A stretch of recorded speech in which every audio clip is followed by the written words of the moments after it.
Hello दोस्तों, Bharat updates channel में आपका स्वागत है। और दोस्तों आज है 7 फरवरी 2022 और आज की 13 इंपॉर्टेंट अपडेट्स आप सभी के लिए लेकर मैं यहाँ पर आ चुका हूँ। तो ये कुछ दोस्तों यहाँ पर अपडेट्स रहने वाली हैं। तो चलिए दोस्तों शुरू करते हैं पहले अपडेट के साथ। और दोस्तों वीडियो को पूरा देख लीजिएगा, तभी आपको ये अपडेट्स वाली देखने को मिलेंगी। ओके, चलिए शुरू करते हैं दोस्तों पहले अपडेट के साथ। हिमाचल में ई श्रम पोर्टल से जुड़ेंगे 20 लाख से ज़्यादा लोग। अग्निहोत्री। हमीरपुर में पंजीकरण के लिए सभी स्तरों पर चलाया गया है अभियान। प्रदेश के भवन निर्माण एवं अन्य कामगारों के हितों को सुरक्षित की करने की दिशा में प्रदेश सरकार जो है महत्वपूर्ण कदम उठा रही है। पूरे देश में जो है असंगठित क्षेत्र में काम करने वाले लोगों के लिए केंद्र सरकार ने 20 अगस्त 2021 से ई श्रम पोर्टल की शुरुआत की है, ताकि श्रमिकों को सभी सरकारी योजनाओं का लाभ मिल सके। नादौन विधानसभा क्षेत्र के पुतड़ियाल में जो है आयोजित कामगारों के एक समारोह में बतौर मुख्य अतिथि शिरकत करते हुए हिमाचल पथ परिवहन निगम के उपाध्यक्ष विजय अग्निहोत्री ने कहा कि ई श्रम पोर्टल पर पंजीकरण करवाने पर श्रमिक कार्ड दिया जा रहा है, जिसके माध्यम से असंगठित क्षेत्र में काम करने वाले श्रमिकों को सरकार असंगठित क्षेत्र के लोगों को समान जो है सुविधाएं देना सुनिश्चित बना रही है। तो ये दोस्तों यहाँ पे अपडेट है। ये पूरा पढ़ना चाहो तो आप पढ़ सकते हो। आपको भी पता होगा कि आजकल ई श्रम पोर्टल के माध्यम से जो है वो वहाँ पे रजिस्ट्रेशन हो रहा है। ठीक है, चलिए नेक्स्ट अपडेट दोस्तों ये रही। HRTC 101 के 108 लोकल रूट रहे बंद, लोगों को आवाजाही में हुई परेशानी। 153 मैसेज 10 लोकल रूट ही चलाए। बस अड्डा हमीरपुर पर बसों का इंतजार करते रहे यात्री। तो हमीरपुर में जो है ये आप देख ही सकते हो किस तरह से वेट कर रहे हैं सभी बसेस का। हिमाचल पथ परिवहन निगम डिपो हमीरपुर के 108 रूट लोकल रूट जो है बंद रहे। छुट्टी होने के कारण चलते जो है निगम ने इन रूटों पर बसें नहीं भेजी। निगम ने रविवार को महज 10 लोकल रूट और 35 अंतर्राज्यीय व अंतर जिला रूटों पर ही बसें भेजी। इससे लोकल रूटों पर आवाजाही करने वालों को बसें न मिलने के कारण परेशानी का सामना करना पड़ा।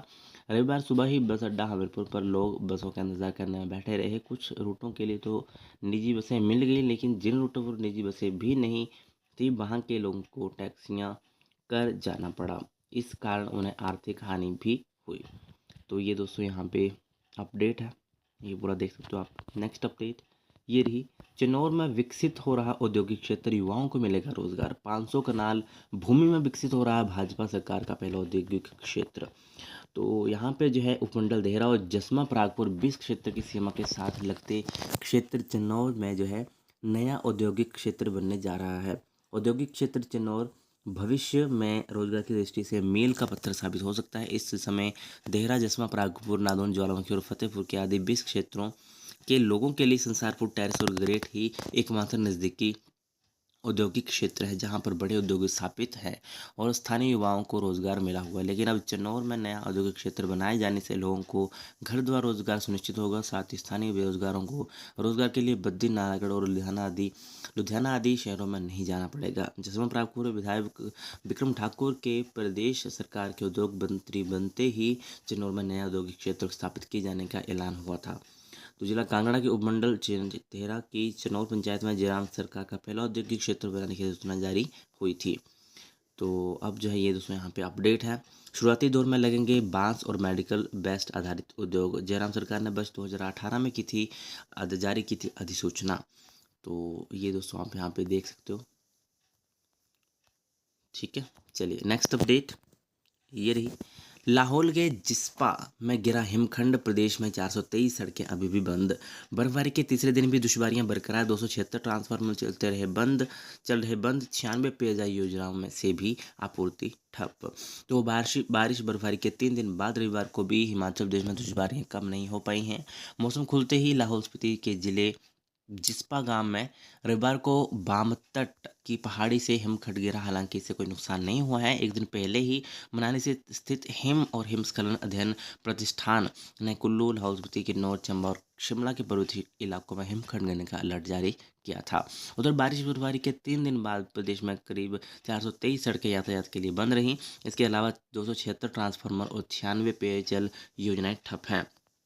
NH 505 लोसर से आगे, NH 305 जलोड़ी पास पर, NH 3 दारचा से सरसू के अलावा रोहतांग पास पर और स्टेट हाईवे 26 तांदी से सिरोट के बीच यातायात के लिए नहीं खुल पाए हैं। फिसलन के चलते सुबह 10 बजे से पहले शिमला से कुफरी की ओर पर्यटक वाहनों के जाने पर रोक लगा दी गई। किन्नौर में लगा भूकंप का झटका, NH 5 पर गिरने लगी चट्टानें। सुबह के समय शिमला से कुफरी नहीं भेजे जाएंगे पर्यटक वाहन। चलिए नेक्स्ट अपडेट दोस्तों, ये रही सुबह 10 बजे से पहले शिमला से कुफरी के लिए पर्यटक वाहनों के प्रवेश पर रोक। बर्फबारी के बाद सड़कों पर भारी फिसलन के चलते जिला प्रशासन ने की व्यवस्था। शाम 4:30 बजे के बाद पुलिस अनाउंसमेंट कर वापस भेजेगी पर्यटक वाहन। तो ये दोस्तों कुफरी की ये पिक्चर्स है, ये आप यहाँ पे देख ही सकते हो।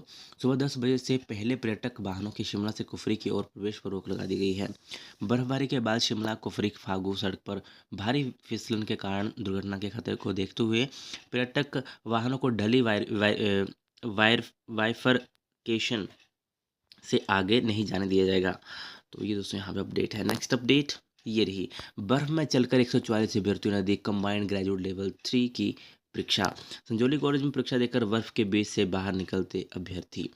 तो दोस्तों ये बात हो रही है यहाँ पे राजधानी शिमला के centre of excellence Sanjauli college में रविवार को SSC की कंबाइंड ग्रेजुएट लेवल 3 की परीक्षा करवाई गई। 264 में से 144 अभ्यर्थी परीक्षा में अपीयर हुए। तो ये आप यहाँ पे देख सकते हो। ठीक है, नेक्स्ट अपडेट ये रही, होटलों में 70 से 80% पहुंची ऑक्यूपेंसी। बर्फबारी के बाद वीकेंड पर हिल्स क्वीन शिमला सैलानियों से सराबोर हो गई है। भारी संख्या में सैलानी बर्फ का लुत्फ उठाने के लिए शिमला का रुख कर रहे हैं। शहर के होटलों में वीकेंड पर ऑक्यूपेंसी बढ़कर 70 से 80% तक पहुंच गई है। शनिवार को के बाद रविवार को भी शिमला में सैलानियों का जमावड़ा लगा रहा। पूरे दिन रिज मैदान और माल रोड पर सैलानियों की चहल पहल रही। सड़क से हटाई जाए पूरी बर्फ, टैक्सी ना रोकी जाए। तो ये दोस्तों यहाँ पे कहा गया है। ओके, नेक्स्ट अपडेट ये रही, बिना सहमति फीस बढ़ाने। तो दोस्तों बिना सहमति फीस बढ़ाने और बच्चों का पढ़ाना रोकने का आरोप, दैन स्कूल के खिलाफ अभिभावकों ने खोला मोर्चा।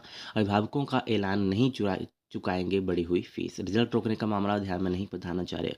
तो ये दोस्तों यहाँ पे अपडेट है। नेक्स्ट अपडेट ये रही, फीस नियंत्रित करने के फैसले का ABVP ने किया स्वागत। तो यहाँ पे निजी मेडिकल कॉलेजों की 50% सीटों पर सरकारी कॉलेज के बराबर फीस लेने के फैसले का यहाँ पे स्वागत किया गया है। चलिए दोस्तों नेक्स्ट अपडेट ये रही, हिमाचल में कल से फिर शुरू हो जाएगा स्वच्छता सर्वेक्षण। 1000 अंकों के आधार पर सर्वेक्षण कर गांव और जिलों को दी जाएगी रैंकिंग। नेक्स्ट अपडेट ये रही, स्कूल अपने स्तर पर तैयार करेंगे प्रैक्टिकल परीक्षाओं के प्रश्न पत्र। टर्म 2 परीक्षाओं को लेकर प्रदेश स्कूल शिक्षा बोर्ड ने जारी किए निर्देश। प्रधानाचार्य करेंगे केंद्र अधीक्षक और उपाधीक्षक की तैनाती। कोविड प्रोटोकॉल में दोस्तों आज से कॉलेजों में लगेंगी कक्षाएं। तो जो भी आज कॉलेज जाने वाले हैं, आप अपनी फीलिंग बताना यहाँ पे कमेंट करके कि आपको आज कैसा लग रहा है। कॉलेज में जाके आज आप आज जाओगे तो आपको कैसा महसूस हो रहा है, मतलब अच्छा लग रहा है या मतलब बेकार लग रहा है कि अब फिर से कॉलेज जाना पड़ेगा। ठीक है, तो आप कमेंट करके बताना कि आपको आज कैसा लग रहा है जब आप कॉलेज के लिए रेडी होगे, कॉलेज के में जाओगे, अपने दोस्तों से मिलोगे इतने दिनों बाद। ठीक है, तो कमेंट करके इसको ज़रूर बताना दोस्तों। ठीक है, चलिए अभी हम देख लेते हैं दोस्तों आपके जो मोस्ट इम्पोर्टेंट आते हैं कमेंट यहाँ पे। तो HPU PG एग्ज़ाम फॉर्म की लास्ट डेट क्या है? तो दोस्तों अभी तो फ़िलहाल आज ही लास्ट डेट है। ठीक है, 7 फरवरी लास्ट डेट है। बट अगर डेट बढ़ती है तो आज नोटिफिकेशन आ जाना चाहिए, अगर डेट बढ़ती है तो। वैसे आज HPU PG एग्ज़ामिनेशन फॉर्म भरने की लास्ट डेट है। ठीक है, तो जिन्होंने नहीं भरे हैं वो भर सकते हैं, और डेट अगर बढ़नी होगी तो आज नोटिफिकेशन इसके ऊपर आ सकता है। ठीक है, दूसरा HPUG एग्जामिनेशन फॉर्म कब भरेंगे दोस्तों? वो भी फरवरी में ही भरना स्टार्ट हो सकते हैं। ठीक है, क्योंकि अगर मार्च अप्रैल में अगर आपके एग्ज़ाम होते हैं तो 1-2 मंथ पहले ही वो एग्ज़ामिनेशन फॉर्म भर जाते हैं। ठीक है, हो सकता है फरवरी में आपका UG वालों का भी नोटिफिकेशन आ जाए। ठीक है, तो अभी थोड़ा सा वेट कीजिए नोटिफिकेशन आने का। जब नोटिफिकेशन आएगा तो मैं आपको बता दूंगा। ठीक है, तो दोस्तों ये थी आज के कुछ इंपॉर्टेंट अपडेट्स। वीडियो अच्छी लगे तो लाइक शेयर, चैनल को सब्सक्राइब जरूर करिएगा मेरे लेटेस्ट अपडेट्स के लिए। Thank you.